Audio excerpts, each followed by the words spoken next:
Hello, and welcome to a brand new day of free-to-play here on Magic the Gathering Arena. Get the dish on the latest with me, Lord Rumfish. So today I want to talk about an idea that's been, kind of tumbling around my head about how to evaluate cards. It's another axis of how to look at a card. So you're probably familiar with concepts like card advantage, synergy, and tempo, and we'll talk about all those. There's one that I tout on this channel called Potential. We'll go over that one as well. And I've got another axis I'd like to talk about today called Defense. So let's go ahead and get into this quick draft, and I can discuss all these ideas with you. Alright. So, card advantage is basically the idea that you get more cards than the opponent. And this can be, cards in play, cards in your hand. As long as you've somehow done better with your card resources compared to the opponent, then you've gained card advantage in the exchange. Simplest example of this is card draw. Invasion of Vryn, 4-mana battle. When it enters the battlefield, you draw 3 and discard a card. Which, even after that discard, you're going to be up 2 cards, compared to when you had the Invasion of Vryn in your hand. That means you have gained a card. You are +1 card from when you had the Invasion of Vryn in your hand. And that's card advantage. It's a very simple version. Other ways you can gain card advantage could be like if you blow out a combat trick, for example. Let's take a look at Scroll Shift. Scroll Shift replaces itself by drawing a card. Now that in and of itself doesn't put you up 1 card.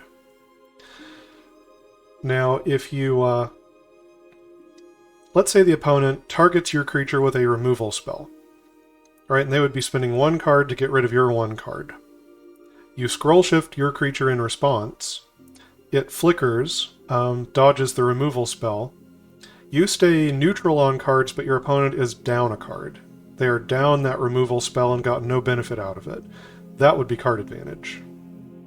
You could also get card advantage from Scroll Shift if, when your permanent leaves play or enters play, if it does some effect, which like draws you a card or does something similar to that, then that's card advantage as well.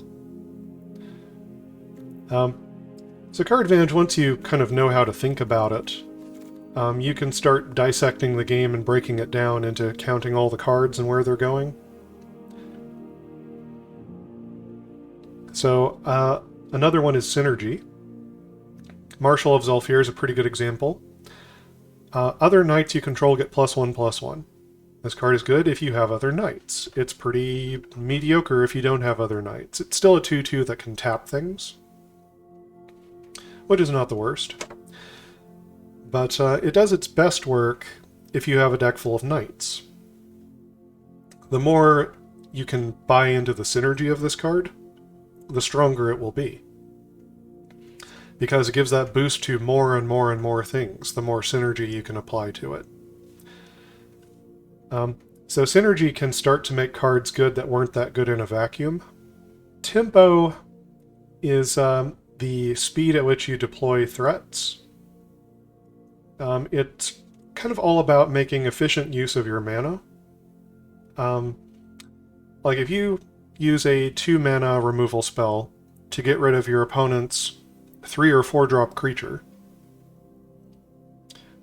then you've gained a mana advantage because you spent 2 mana to deal with their 3 or 4 mana.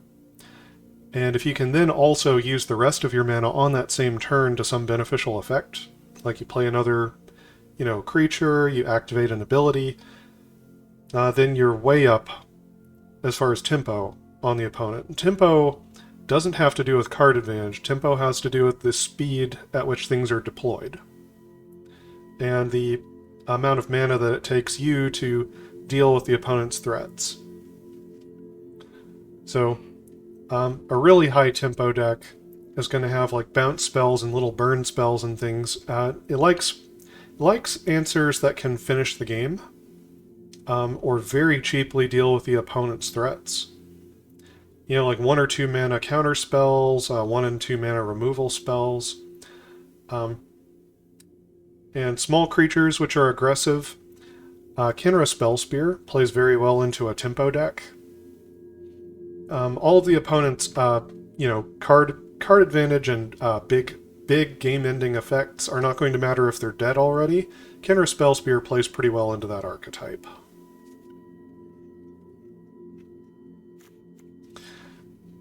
Potential is kind of my brainchild. Maybe someone else has talked about this before. It's the ability of a card to win the game by itself, with the reasonable assumption that you have a deck full of creatures and lands. So, Potential looks at a card more in a vacuum, and looks at its ability to win the game and how good of a clock it has. So, Imperiosaur is pretty strong in terms of potential. Right, if you played it for 7, it would be a little bit below rate as a 6/6 Trample Ward 2 for 7. But the Convoke and the ability you get from the Convoke totally throws that math off. Right, so if we have a reasonable assumption that you've made a deck of creatures, and that you've gone 2-drop, 3-drop, 4-drop, let's say, then after you have those creatures out and you hit turn 5, you have 5 mana available. You also have 3 creatures available. And if you tap all those creatures for the Convoke on this, then you'll get a 12/12 Trample Ward 2, and you'll still have mana left over to do something else. And if you play this on turn 5 as a 12/12, that is a 2-turn clock to win the game. So turn 7, they're dead. You could get it out even sooner if you have things like Rouse Reinforcements that get more creatures on the field faster, to where you can convoke this out sooner. So in terms of potential, reasonable assumptions of potential, you have a lot of other creatures to pair it with. Then this thing's just off the chart. Incredibly powerful.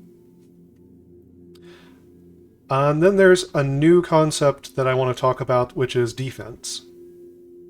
And defense you could almost think of as the creating negative tempo for the opponent.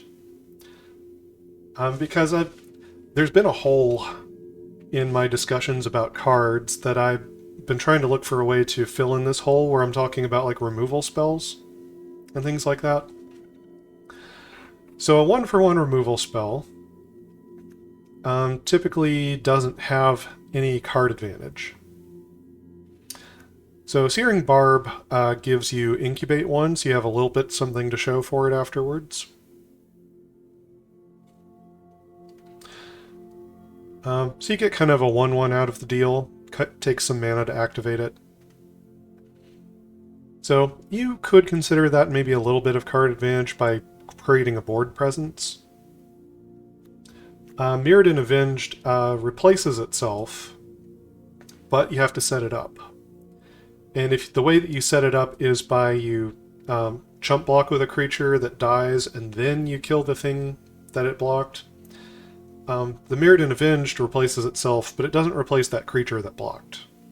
So that would still be 1-for-1 removal at that point. You spent 2 of your cards to draw a card and deal with the opponent's card.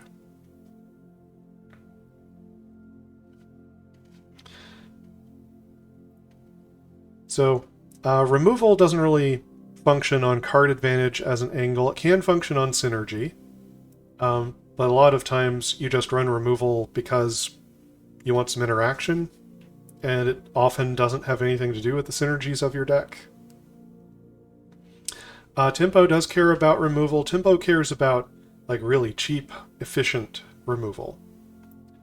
A Tempo deck might run Searing Barb because it makes a creature unable to block, which is a Tempo play. So, could function in that regard. Tempo deck might run Mirrodin Avenged because you can just kind of flood the board with creatures, and then Mirrodin Avenged takes out one of their blockers to make sure you can keep getting in on future turns. So those could be kind of tempo plays. But then you have larger removal like Deadly Derision, and a 4-mana removal spell like that, you know, it does net you a treasure, but it's kind of more expensive than you're looking for with tempo. If you use it to answer a 6-mana threat, then you've technically gained a tempo advantage there, but a lot of times removal is kind of tempo neutral. Sometimes it's even tempo negative. And 1-for-1 removal has no potential to win the game by itself. It needs to leave behind a body, right? Searing Barb has a small amount of potential because it makes a 1-1. Mirrodin Avenged has basically no potential because it doesn't create any long-lasting source of damage or a way to win the game. You could say that the card it draws you might net you into something, but it also puts you closer to decking, which technically puts you closer to losing the game. So 1-for-1 removal basically has no potential. Even board sweepers generally have no potential. It needs to create some engine, some way to actually win the game to have potential. Defense, on the other hand. Defense is a new concept that I'm working with. It's another axis to be able to examine a card from. And 1-for-1 removal at least plays a role in the category of defense. Has a score higher than 0. So I'm wondering if that might be a way that I can try to evaluate different kinds of cards. To see maybe if they've got some potential to, or should say the defense, to help you come back from when you're behind, to break a position of parity or be able to achieve parity when you're behind. Removal spells can help do that. And there are other types of cards that also play well defensively.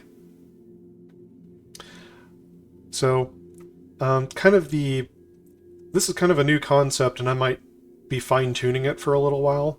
What I'm running with right now for defense is that it helps you to catch up when you're behind or achieve parity, and in some way creates negative tempo for the opponent. Right, if an opponent has a 3-3 and a 2-2, and then you play a 4-4 and they can't remove it, then they can no longer attack you profitably. You can block the 3-3, they get in for 2 damage, and if that doesn't win the game, then they've gotten behind on the board and gained like a permanent disadvantage. So at that point, they can't attack you, they need to hold back the 3-3 and the 2-2 to block your 4-4.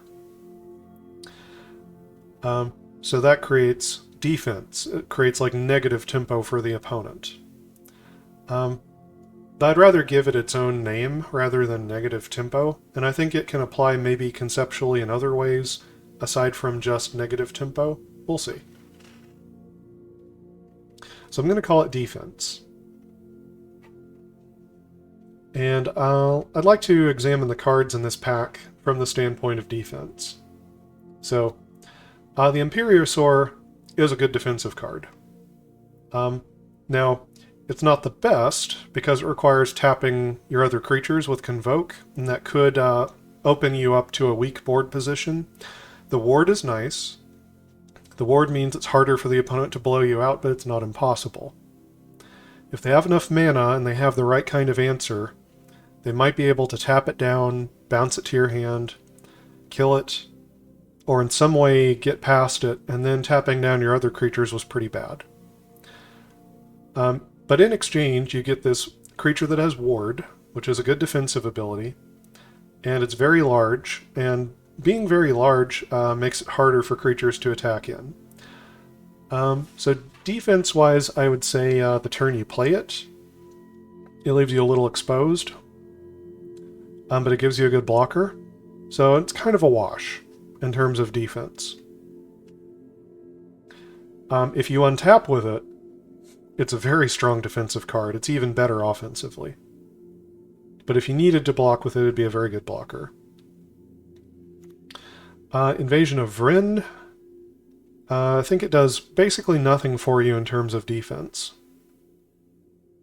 The only battlefield presence it creates is the opponent's fear of a crackback. If they leave themselves totally exposed, you can attack in, flip the Invasion of Vryn. Then you've got the Overloaded Mage Ring, which only matters defensively if you have a good spelled copy that works defensively. And it requires tapping down your creatures and attacking in order to get that. So I would say this card's pretty close to having about 0 defense ability. Pretty bad in terms of trying to come back from behind.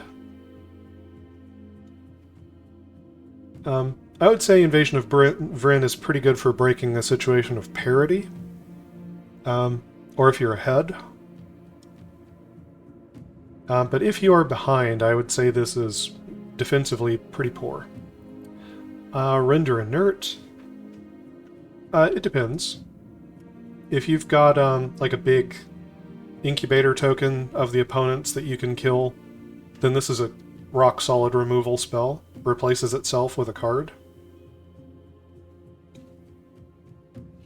If you can flip a battle and the battle can block for you, that's also a strong defensive play. If you cannot do either of those things, then this card has basically no defensive quality. So it's kind of niche. In a deck full of battles, I'd say its defense is reasonable. Alright, Timuret, chosen from Death. So he's at least a 2/2. His toughness can grow much higher with Devotion to Black, as your black mana symbols climb on permanents. And he can exile things from graveyards and gain you life for the creature cards exiled. Defensively, Timuret's actually quite strong. He is already basically on rate as a 2-drop. Then his toughness keeps boosting up, which makes him a good solid blocker. The 2 power means that he can keep X2s away from you. Like a lot of 3-drops in Limited are often 3/2s. And if you can get Timuret up to 4 toughness, then he's going to keep those off of you. 3/3s he can also potentially stop. And most of the stuff at the 2-drop mark he'll be able to keep off of you. Exiling things from graveyards can help you turn off things of the opponents, and the life gain also helps to keep you in the game and protect you when you're behind. So I would say Timuret's got a pretty high defensive ability. I would say Timuret creates a lot of negative tempo for the opponent, in other words. So, pretty rock solid. Mana requirements are a little bit strange with double black, but I'd say he's good. Kinra Spell Spear. This is actually strangely not that bad on defense. Normally you would be thinking about using this card offensively, but if you were in a position where you needed to be defensive, having tricks in your hand to trigger the prowess means that this can be a good surprise blocker. And if you flip this over, the Ward 2 makes it hard to muck with, which makes it better as a blocker.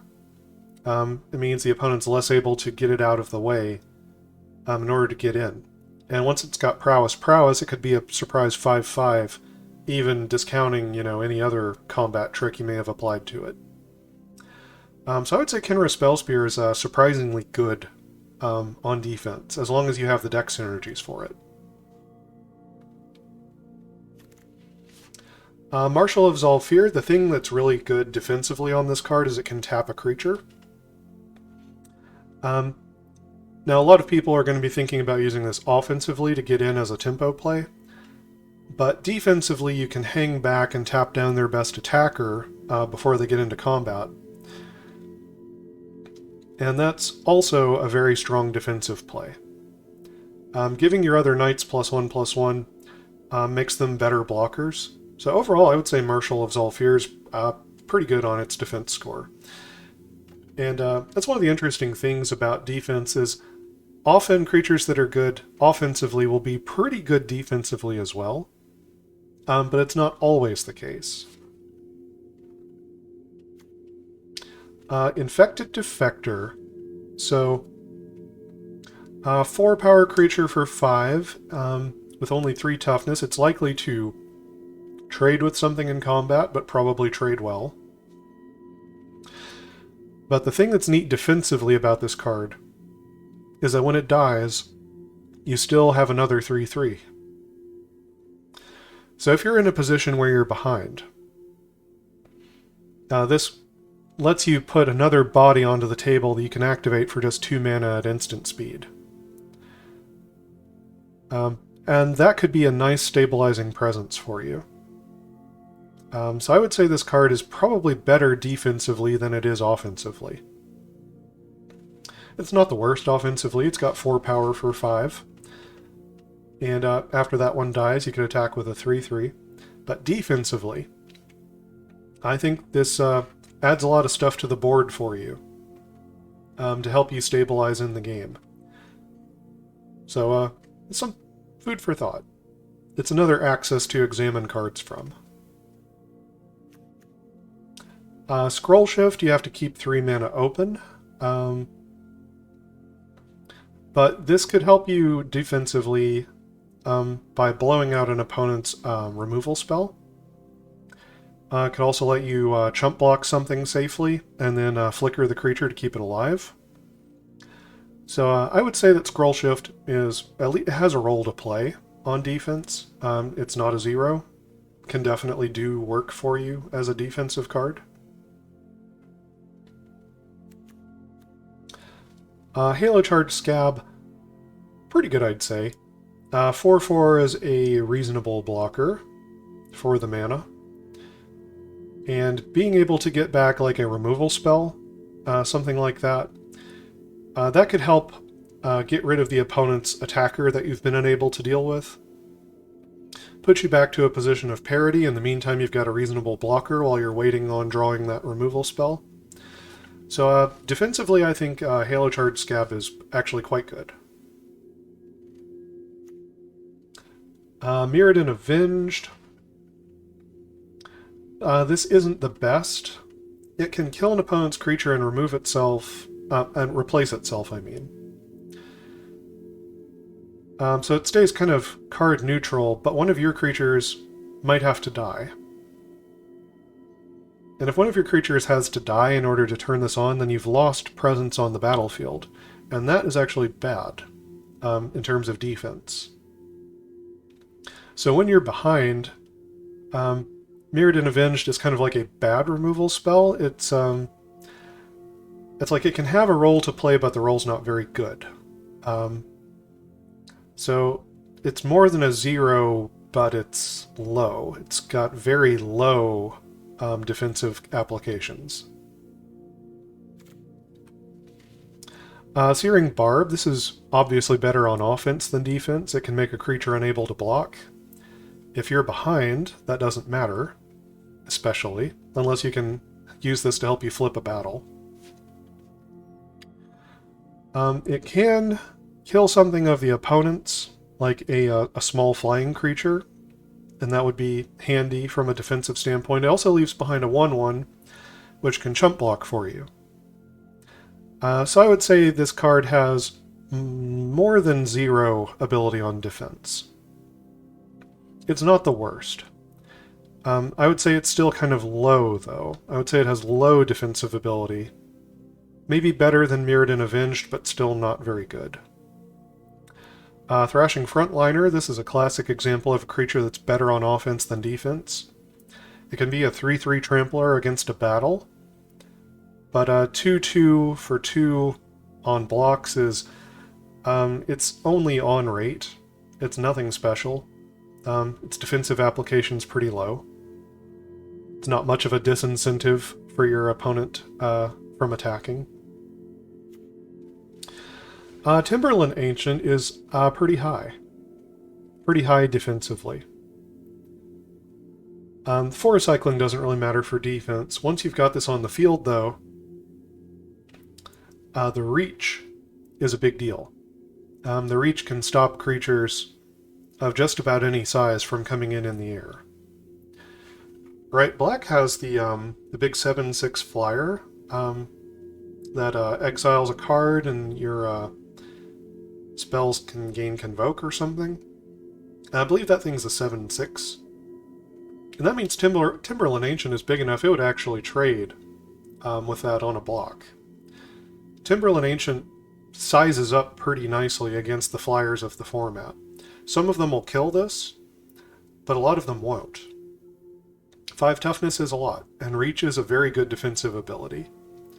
So I would say Timberland Ancient's a very stabilizing presence on the battlefield, and I say it's got high potential, high defense. Its potential is fair. In terms of that, it's got 6 power and it tramples, so I'd say it's on rate in terms of potential. Defense-wise, I'd say it's quite good.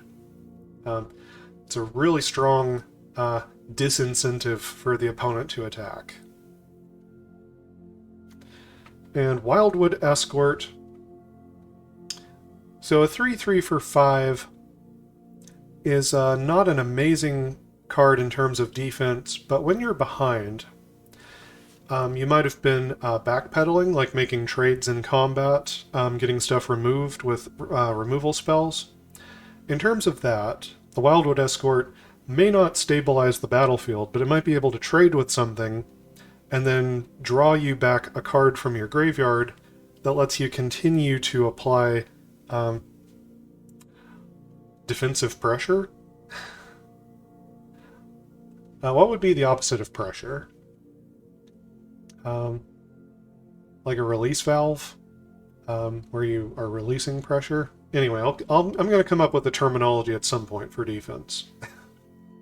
For now, I guess we'll just call it defensive pressure.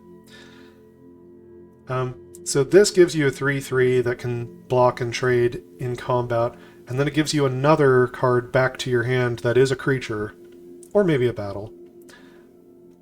Hopefully a creature, which you can then apply back. And if you're in a position where you're behind, you're likely to have creatures in your graveyard. And you can get that back and apply more defensive pressure to the board to keep going. So the card doesn't look that great on its own, but since it nets you back another creature in a position when you're behind, it's probably better than it looks. It's probably fair. Anyway, I'm going to take the Imperiosaur for this pick. Oh lord. Grimgrin Corpseborn?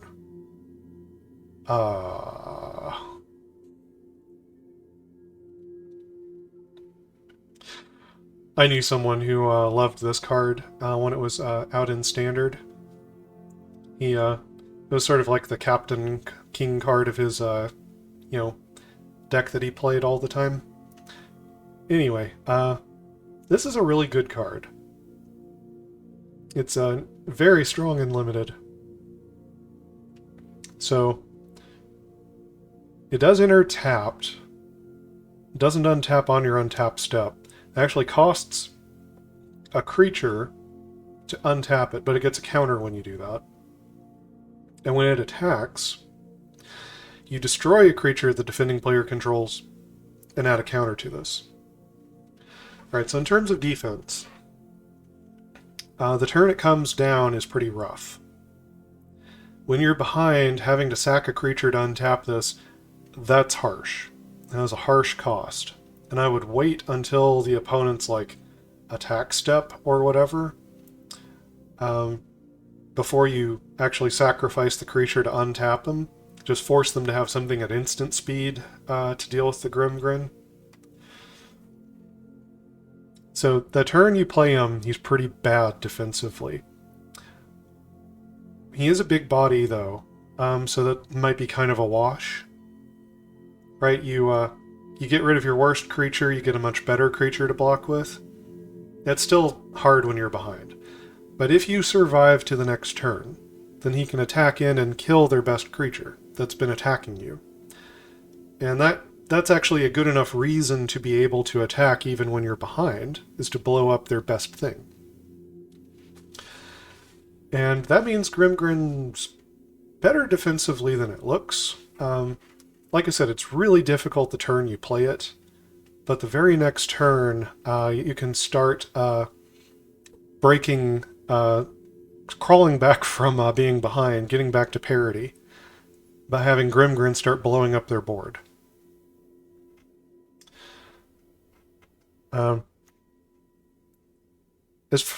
terms of card advantage, trading your worst creature for their best creature every turn is a pretty good exchange, and you can build the deck to where the creatures you're sacrificing maybe have added value. Maybe you've got fodder that works well from the graveyard, like Placid Rotten Tail would be an example of a card that still has value after you've sacrificed it. Or there's the Ichor Drinker in black, where you can exile it from the graveyard and incubate. And that'll give you 2 creatures on 1 card that could untap Grimgrin twice. So, card advantage-wise, I think you're... as long as you're attacking with Grimgrin and blowing up their best thing every time, you're probably doing better than an even exchange in terms of card advantage. There are ways you can break the symmetry there. In terms of potential, Grimgrin's really good. The first time he attacks, he's a 7/7, and that is a 3-turn clock. You need fodder to feed to him, but potential assumes you have creatures in your deck, so you should have some fodder. And a 3-turn clock means that he would win the game by turn 8 as a 5-drop. That's phenomenally good. He's clearing out their creatures in the meantime. So yeah, in terms of synergy, you really want an Aristocrat-style deck to go around Grimgrin. Black has a lot of good tools in the format to do that. Blue has some, green has some, red has a bunch. Red-black's like the deck that's supposed to do it. But I think all the other colors can pair up with black to do it as well. So, kind of a wash on terms of defense, but just fantastic in many other ways. Could be a huge tempo setback if the opponent can trip you up with it, though. Surge of Salvation.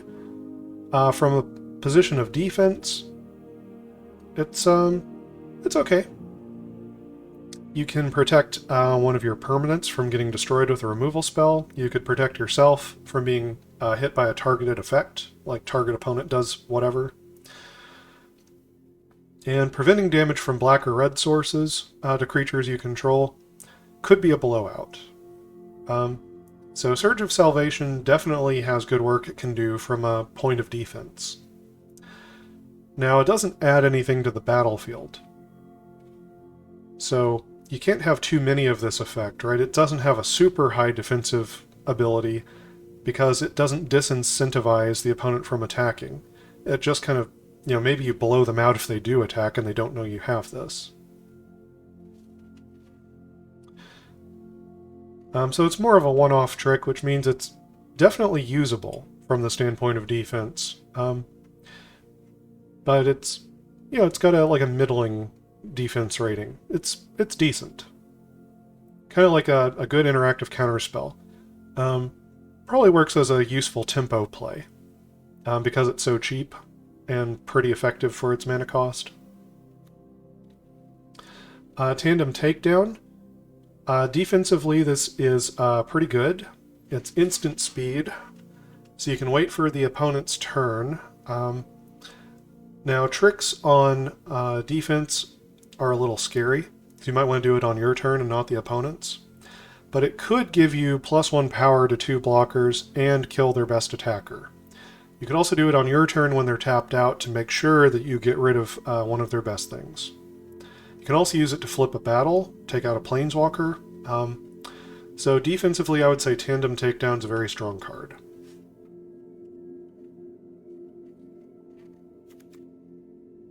Invasion of Kaladesh.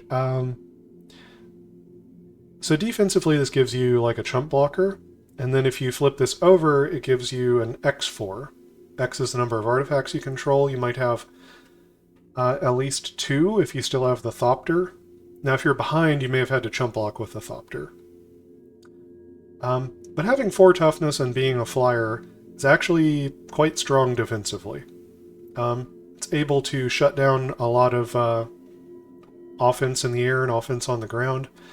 If its power doesn't scale up with its toughness, then it doesn't disincentivize attacks as much. Right? If it's a 0-4, the opponent may just go wide and kind of swing in anyway, assume you'll block one of their things. If you can get the power to grow on this, it becomes a better and better defensive pressure against the opponent being able to attack you. So I think overall this card's not bad as a defensive play. Bola Slinger, pretty bad defensively. You want to be attacking with this card, you want to be pushing an aggressive start. And it puts out 3 power and toughness for 4 mana in terms of defense. If you're behind and you're not able to attack, then this card's kind of weak. It's below rate. Obviously decent if you can flip a battle and the battle can block for you, but this is pretty poor defensively. Sunder the Gateway is fine. It's on rate as a defensive play. You can make a 2/2 for 2, which is fine. You can also blow up a non-token artifact or enchantment the opponent has and incubate 2, and if you can do that, it's even better defensively. You can take something threatening off the board and still have a body to show for it. So Sunder the Gateway is either a so-so defensive card or a great defensive card, depending on what the opponent has on their board. Negate's a reasonable defensive play. When you're behind, you need stuff on the battlefield. Negate's not great for that reason, but Negate can trip up the opponent if they were going to play a combat trick or a removal spell, something like that. Kind of takes you back to parity instead of getting further behind. Negate could also stop them from deploying a battle, which would enable them to get further ahead. So I think Negate's probably okay. Again, it's not amazing defensively. Doesn't like disincentivize attacks or anything, but it's alright. Traumatic Revelation. So when you're behind, making the opponent discard a card often is not that important. It could stop them from getting further ahead if they don't really have other spells in their hand, and you take the one thing that would let them get much further ahead. The other thing this card can do is make a 3/3 for a total of 4 mana. And you can get it down earlier than turn 4. So for that reason, I think it's actually defensively reasonable. You know, you make the incubator on turn 2, then turn 3, you have the threat of activating it and turning it into a 3/3 blocker. So this card's alright. Vanquish the Weak. This is kind of a low defensive card. So it might be able to remove the critical thing you need to remove. And there are some noteworthy targets in this format. This can kill a Chromehost Seed Shark. This can kill Elish Norn. So it can actually kill some things that matter for reasons other than their power. But a lot of times this won't actually take out their best thing. Sometimes they'll take out their second best thing, or their third best thing. And in that position, when you can't stop the thing that's really threatening you, you can just kind of take a piece off their board, then it's not that great. So defensively, this is it's more than a 0. It does interact with the opponent and it does something for you in your board position, but it's so-so. Heel Slasher. First Strike's a pretty strong defensive play. So 3 power First Striker can stop any X3 that would want to come across, like Yargle. Yargle's a 9/3. 3/4 Redcap Heel Slasher shuts that right down.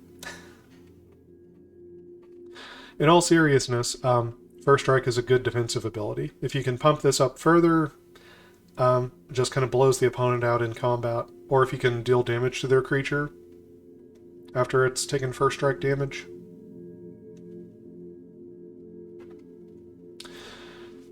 So, not bad. Not bad. Bonded Herd Beast is a pretty good stabilizing board presence. It'd be nicer if it had, some defensive keywords like Ward or Reach or Vigilance or something like that. But a 4/5 for 5 definitely is something that's going to kind of hold the ground for you. So in terms of defense, I would say this is a pretty strong card. Does disincentivize attacks. Chomping Kavu can be a 4/4 for 4. That is actually a pretty square deal in terms of defense. Chunk down a 4/4 for 4, you've stopped most of the 2 and 3 drops from being able to swing in. So, pretty reasonable. It doesn't have any abilities or keywords that especially make it great at defense, but just the rate of its power and toughness is pretty good. Placid Rottentail, defensively, this is alright. You get a decent chump blocker, and it's kind of funny that it has Vigilance, just being a 1/1, but that means it can attack past, other 1/1s and 2/1s and other stuff. Can kind of peck the opponent a little bit. When you finally do make a chump block with this, you get additional value out of the graveyard, which means it wasn't just a chump block. And growing another one of your creatures could put it up into range where it disincentivizes attacks. So I would say this is a pretty reasonable defensive play. Bloodfell Caves. Gaining 1 life is at least slightly more defensive than just putting out any random land. We're going to run with the assumption that you can find a time in the game to get this land on the battlefield when it doesn't cost you your best play. Where you can find a time to fit it into your mana curve to get this down, gain a life, and it isn't setting you back actively by coming into play tapped. If it sets you back, then that could be terrible in terms of defense, but if it's not setting you back, then it has additional defensive value in the form of 1 life. So we're definitely taking Grimgrin here. Ooh. Alright. So, going through a couple of packs talking about defense, hopefully I've got you thinking about that concept now. I would like to kind of switch back into the mode of looking at potential and just kind of building a decent deck here. So, Surveyor could be really good for a multicolor deck, which might be happening here. Aetherblade Agent is a really strong defensive play that can turn into a quite offensive play, because your opponent's got to stop it or you're going to draw cards. So yeah, this card wears a lot of different hats, wears them well. Let's see. I guess there's not too much else in this pack that really catches my eye here. Wary Thespian's a decent card. But yeah, I think I'd be between like the Aetherblade Agent and the Skittering Surveyor. I think Aetherblade Agent plays like it was an uncommon. As commons go, I think this is a really powerful common. So I am gonna go ahead and take the Aetherblade Agent here. Okay, Omen Hawker could help flip the Aetherblade Agent, could also help do some other stuff along the way. I think Completed Huntmaster is a much stronger card than Omen Hawker, though. Definitely would be looking for this guy early if I'm building a Aristocrats deck and Ichor Drinker later. Tangled Skyline's a strong card, for sure. Very strong card. But Grimgrin has me even more excited than the Imperiosaur does, and I think I could build out an Aristocrats deck pretty handily. Make sure I've got some fodder to feed to the Grimgrin. So completed Huntmaster, I think, is just an amazing card. You can't let this live, or everything of the opponent's, every piece of removal, every, chump block, all of them turn into 3/3s. You just can't deal with that. Can't let this guy live. So, yeah, completed Huntmaster is going to be the take here, I think. Okay, Mutagen Connoisseur could be reasonable. If we end up in green with these colors. It seems like maybe a little early to take it here.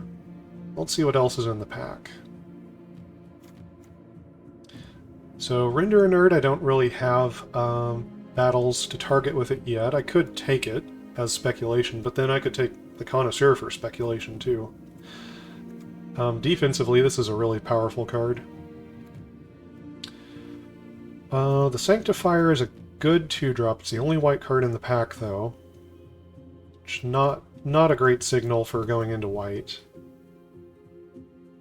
Blue, these cards are okay. Tidal Terror, I actually think is pretty good. Island Cycling would be helpful here. Good late game play. Herd Beast would be okay once you start having cards like the Connoisseur. So would the Thornwood Falls, once we know we're in those colors. Okay, so I think this is between the Tidal Terror and the Mutagen Connoisseur. That's a tough one. That's a tough one.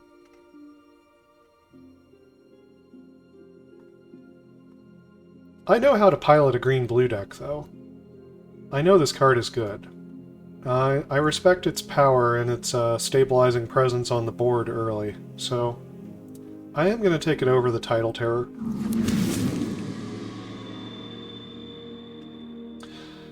Okay.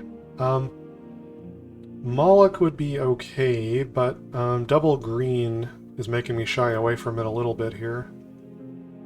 I think Eyes of Gataxias would be more reasonable as a 3-mana play. Stasis Field is decent. If we're picking up black cards, then we can get better removal than Stasis Field. These other cards are not really catching my eye. I think we're going to take the Eyes of Gataxias. Oh, Captive Weird is really strong. And, I mean, it could just be a 1-mana piece of fodder to sacrifice if that's what I need. But it can also be a bunch of card advantage and a 3/3. So, looks pretty good here. Cryptomancer would probably be fine for this deck. Boosts up something else, and then you have this hexproof thing that you can chump block with, sacrifice for value. That would probably do well here. Familiar would be a fine card, trades well, sacrifices well. Skittering Surveyor also looks pretty good. So I think I take the Captive Weird here. This is a transforming card. I took the Mutagen Connoisseur, which means that it pushes up this card's synergy with the deck a little bit more. These other choices are reasonable, but synergy-wise, I think this one gets the nod. Tetsuko Umezawa is a reasonable blocker on 2. Could make the front face of this unblockable. Could make a low-powered Mutagen Connoisseur unblockable. I mean, it's okay.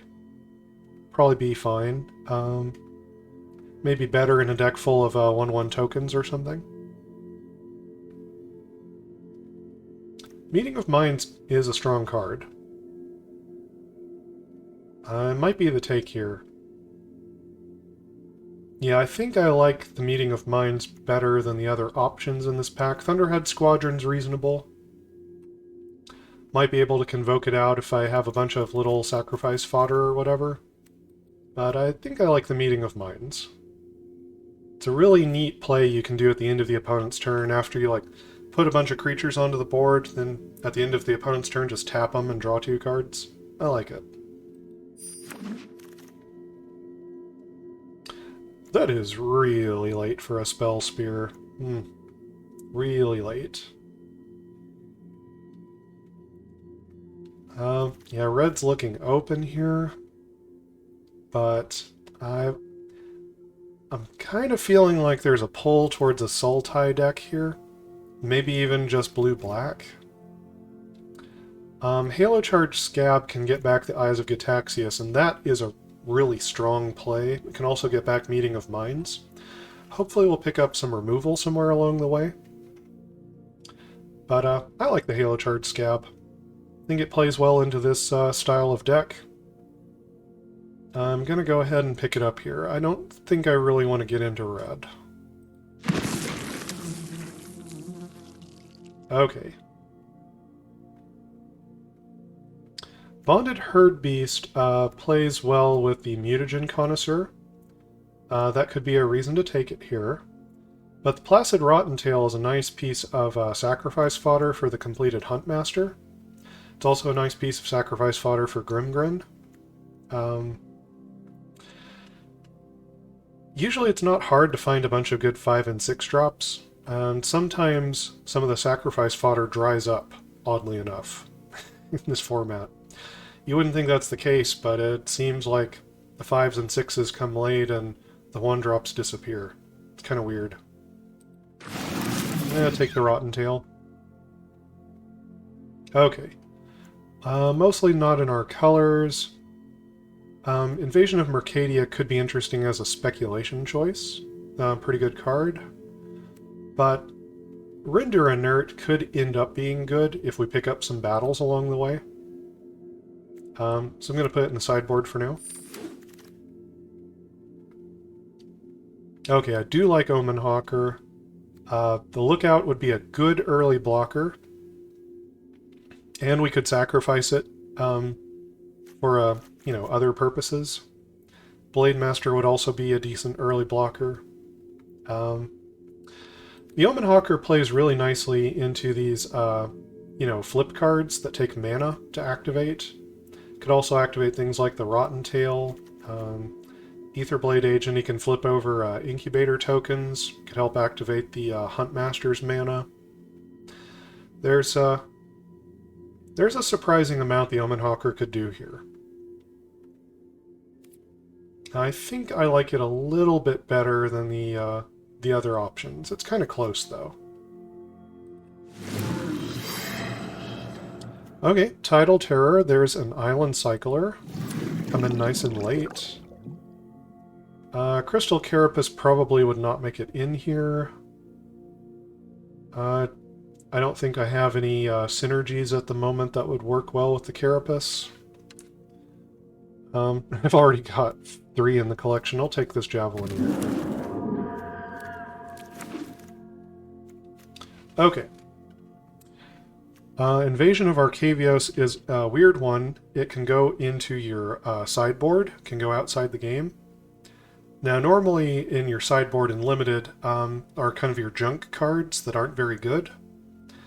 But if I had mana fixing from green, which I do not have yet, then I could play any off-color instant or sorcery that I happen to have in the sideboard, and that would be interesting.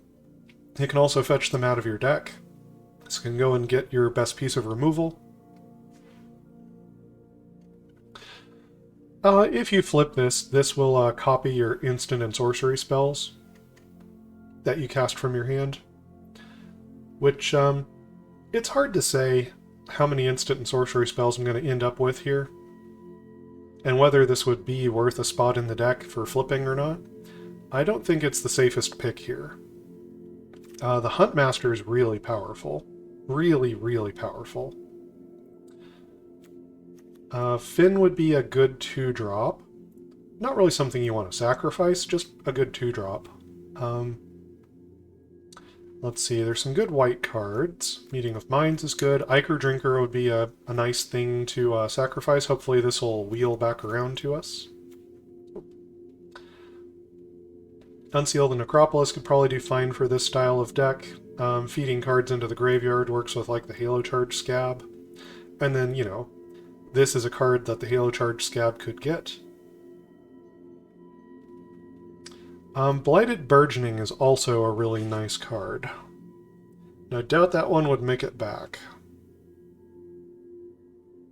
I'm just not sure how much green is going to be in this deck. Huntmaster's incredibly strong card, though. I've been looking forward to trying an Aristocrats deck, like a really serious one. So I'm going to take the Huntmaster here over the Blighted Burgeoning. This is not for this deck.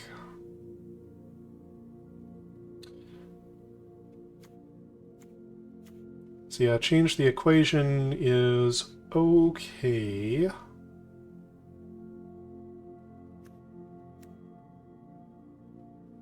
Off-color stuff.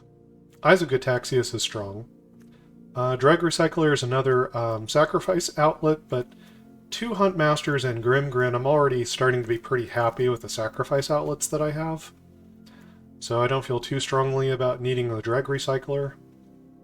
I'd probably take Eyes of Gataxias instead. Doombringer is playable. So far we've got some good stuff up at the top of the curve, though. Converter Beast makes a couple of bodies, plays nicely with the Huntmaster. And maybe that would be the better value play than the Eyes of Gataxias, actually. Yeah, as I'm looking at it, I think the Converter Beast I like better with the completed Huntmasters, so I'm going to go ahead and take it here. Transcendent Message.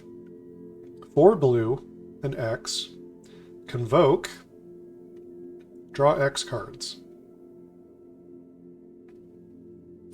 So I've already got Meeting of Minds.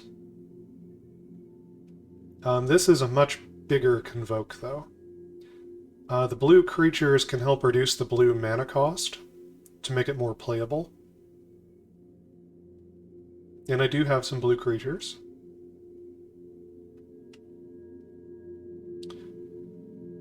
So as long as I can knock like 2 blue off of the mana cost of this thing, I think I could play it. I think I could run a double blue draw X card. So I just gotta think about whether it's what I want. Yargle's probably not the synergy I need for this deck. Not really going for high power. I'd rather have like value and more bodies. Storm Sculptor could be an interesting splash, but I doubt I would splash red just to pick this up. Dispersal's pretty strong. It's something the Halo Charge Scab could get back from the graveyard. Surveil 2 could be pretty nice. People really like this card. I don't like it as much, but I should probably try it at some point. Protocol Knight's not for this deck, it's for a Knight deck. You know, it'd be okay. The Surveyor would be really nice here, too. Swamp Cycler would be fine.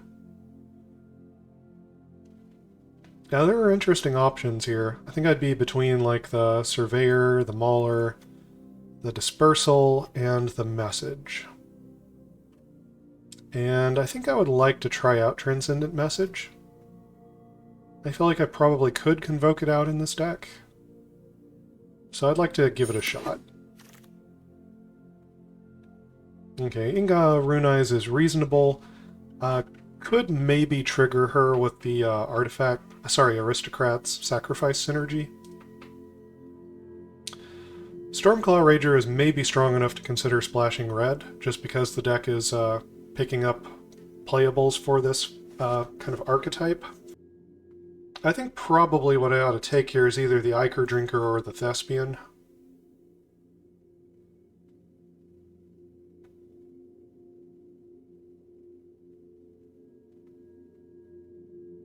I could certainly use more decent stuff at the 2-drop.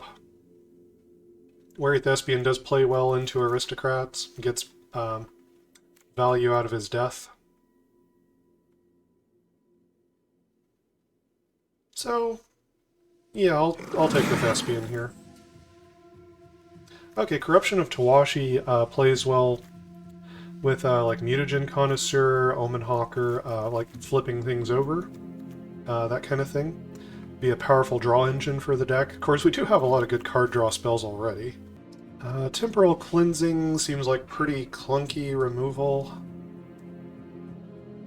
I guess I'm not really seeing the black removal especially. I really don't love this one though. Sorcery Speed, Convoke.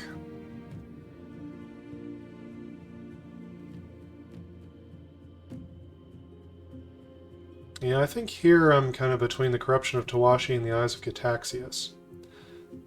Now, the Eyes of Gitaxias does play nicely with the Scab, but I've got some other strong instant and sorcery spells in the deck.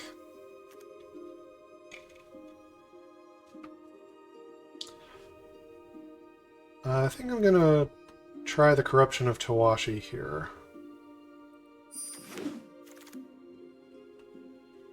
Invasion of Amonkhet's a really good one in this archetype of deck. Here's as far as Dispersal. Probably should be thinking about that. Oh, there's some removal here too. Vanquish the Weak plays nicely with the Scab.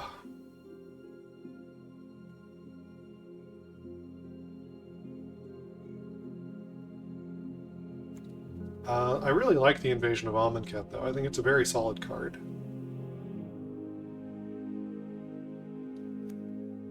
Being something that transforms, it plays nicely with the Connoisseur. Aetherblade Agent would also be a good take here. I think I've just chosen the right lane. Gosh, my colors are so open here. Yeah, I'm going to take the Invasion of Amonkhet, but...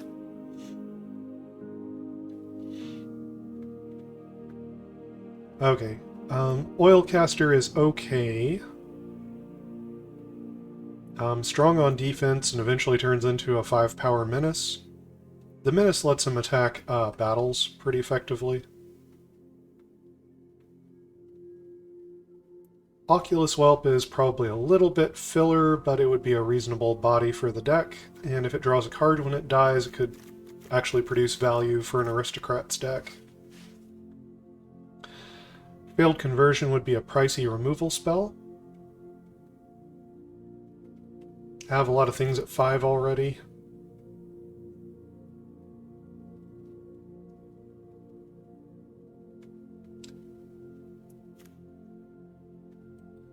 I think I'll take the Whelp here.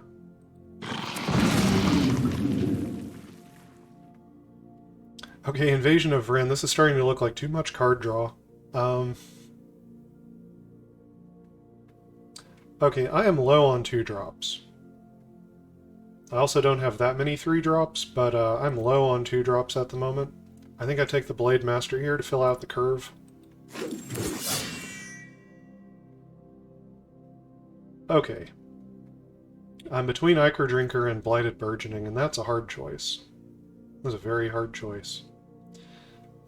This one, like, fixes and accelerates mana, and makes a body. This one makes 2 bodies, which the Huntmasters really enjoy. Both of them, with the Incubator token, play nicely with the flip thing of Mutagen Connoisseur and Corruption of Tawashi, transforming.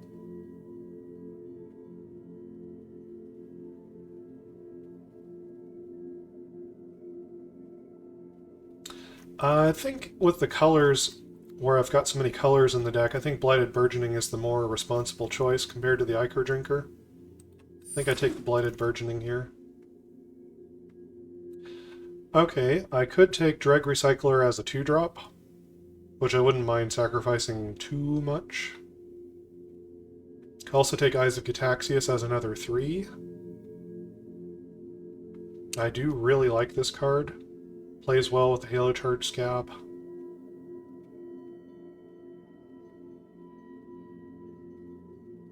Yeah, I'm going to take the Eyes here. That's really late for Afara's Dispersal. Okay, I'm going to try this card. I'm going to try it. I'm going to see how it works. Oh, okay, there's a nice 2-drop, but here's a nice 1-drop. Tough choices. Oh, gosh. Gosh. Well, this makes a better battlefield presence, sort of, than the Ichor Drinker does. I really like this as sacrifice fodder, but the Oracle is decent sacrifice fodder too. You get a loot, or you get to shuffle cards from your graveyard into your library. I do have Symmetrical Mill in this deck. It's not impossible I could mill out. Oracle of Tragedy would offset the chance of that happening. Eyes of Cataxia should not go that late. Doombringer's playable too, but this is a really good card.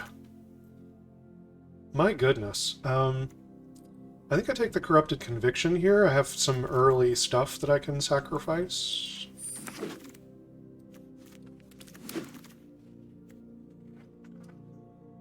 Vorinclex Voice of Hunger. 7/6 trample.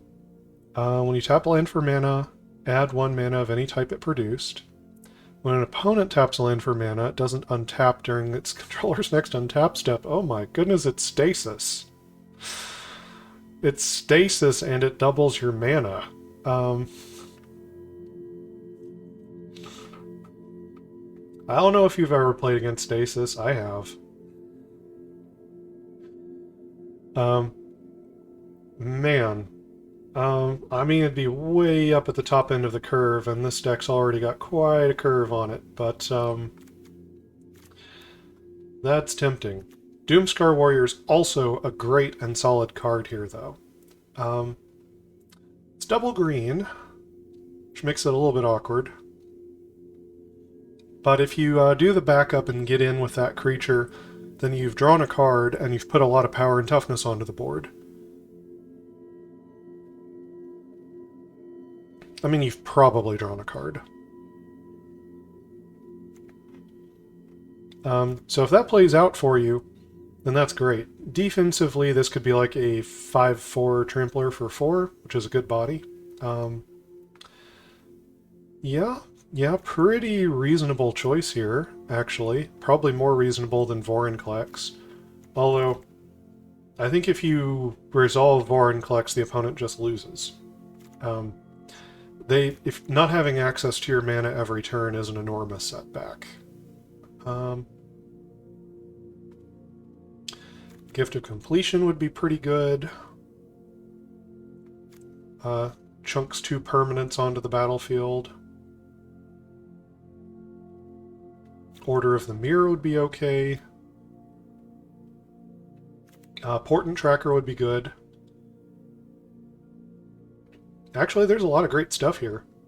This is a really strong pack. Tough choice. I think I'm going to go with the Doomscar Warrior. I think that's a little bit more reasonable than Vorinclex here. But,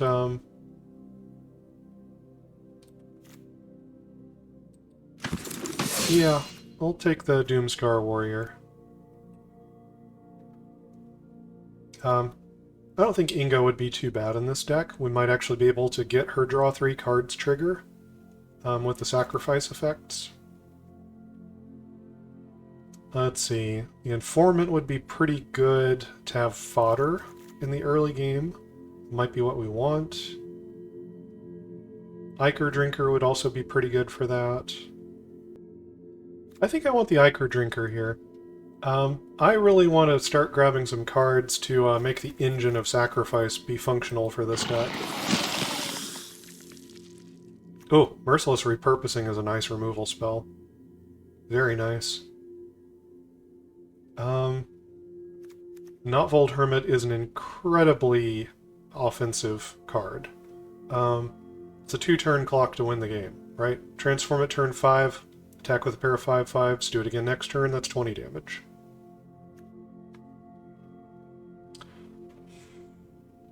Let's see. Cosmic Hunger would be pretty good.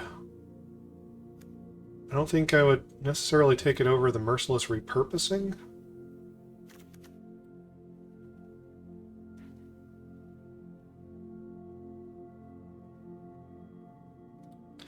Don't get me wrong, I do love the Notvold Hermit. But I like the Merciless Repurposing. It also feeds into the Transform mechanics of this deck. And you could get it back from the graveyard with the Halo Charge Scab. It's just a no-nonsense piece of removal. I'm going to take it here. There's another one. There's only so many giant mana cost things you can play in a deck. I've pretty much got them filled out here. Oddly enough, I believe the Ichor Shade is the take.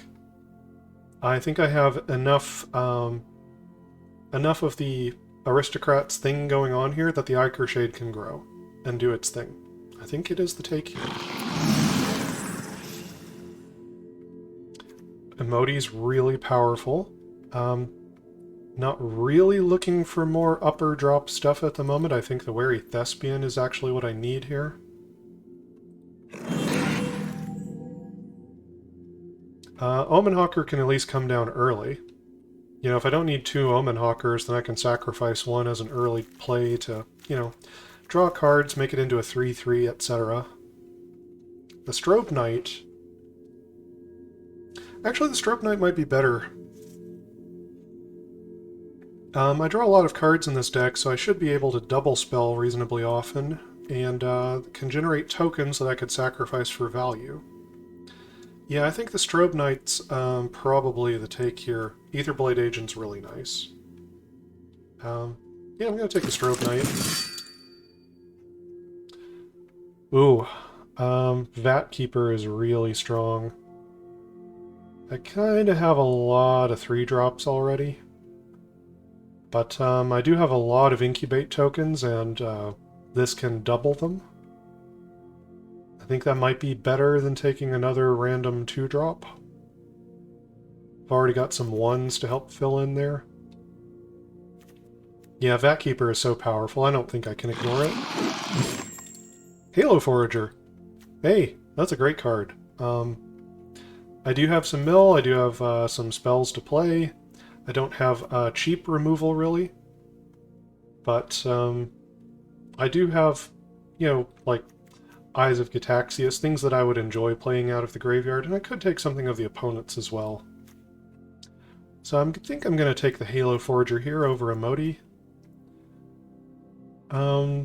The Ichor Drinker would also be a really good take here. These would be good takes. I'm going to take the Halo Forager, though. Okay, so here I probably end up taking the Serpent Blade Assailant. Let's see. Do I want Inga Rune Eyes? It's between her and the Informant here. The Informant is more fodder to sacrifice that gets you some kind of value in the process. Inga is big sacrifice fodder. You have to kind of set her up a little bit, but if you do, then she draws you 3 cards. I do have a lot of card draw already, though. I think that means I need the stuff at the bottom end of the curve.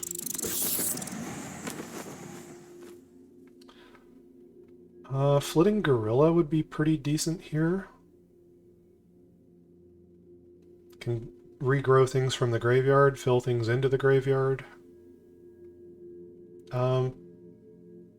Unseal the Necropolis would be nice. Would be quite nice.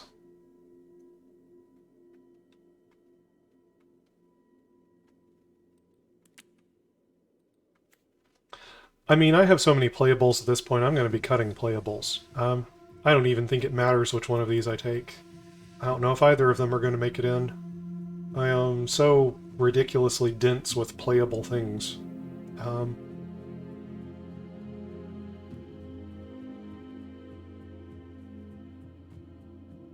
I guess I'm going to take Unseal the Necropolis.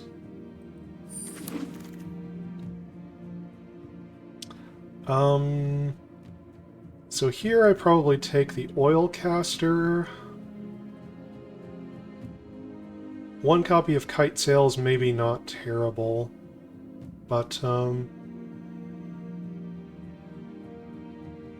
I'll take the Oilcaster there. Take Emoti for sure. Take an Omenhawker and an Oracle of Tragedy. Okay, so it's really a shame that I don't have Yorion in my pool. Not because he's especially good for this deck, but because it'd be very, very easy to build a 60-card deck out of what I have here. That being said, let me just go through and make a bunch of cuts.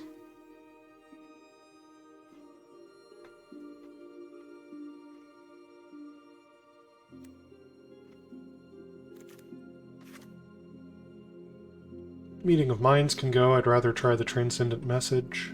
I'm going to cut the Oilcaster and the Whelp for now. I have to make so many cuts. It's just kind of ridiculous. Maybe cut the Serpent Blade Assailant. Maybe cut Unseal the Necropolis.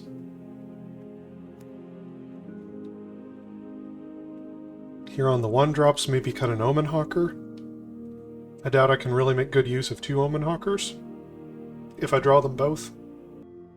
Corrupted Conviction, I probably don't need. Lord have mercy. Look at this. Look at this list of playable things. This is nuts. Absolutely nuts. Okay, Blade Master can go. Maybe an Eyes of Gitaxias can go?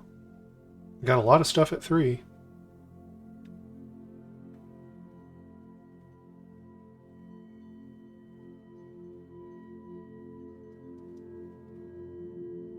I feel like Ichor Shade would be really good in this deck, but I'm so overwhelmed with the value of the cards that I have available. It's a shame. I'd like to test this one out more, and I feel like I've got, you know, good fodder and good sacrifice outlets and things, but I feel like the Shade is being overshadowed. Okay, I think I have enough card draw without the Corruption of Tawashi. I think that might be a bridge too far. And cut the top end of the mana curve a little bit. I'm going to cut an Oracle of Tragedy. As I said, I'm cutting playables. It's becoming a real hard choice here. I've got 4 1-drops and 5 2-drops, which makes 9 things to play in the earliest part of the game. I'm gonna drop the Omen Hawker here. I love him, but I don't know how to get down to a trim number exactly. I think I'm gonna leave the rest of the 1 and 2 drops intact. I guess I drop the Converter Beast. Maybe I don't need the Transcendent Message. I really did want to test this one out. But maybe I can save it for another day when I do a red-blue Convoke deck. I guess I can drop a Tidal Terror. Okay, so I have 11 cards in this deck that all reference either transforming or making an Incubator token which can transform. 11's a pretty good number. I feel like the Mutagen Connoisseur probably deserves its spot. I guess I drop the Emoti? And an Eyes of Gitaxias? Well, gosh, guys, I don't know. I guess I'm going to try to run with this. Trimming that down to 40 was really, really hard. Especially knowing that I do mill myself some. I wanted to go ahead and get this down to a 40-card list. Man, there's some good stuff in this sideboard. I feel like it would be so easy to go above 40 cards here. So much high-quality stuff going on. I'm going to run with this, and I'll see you all in the games.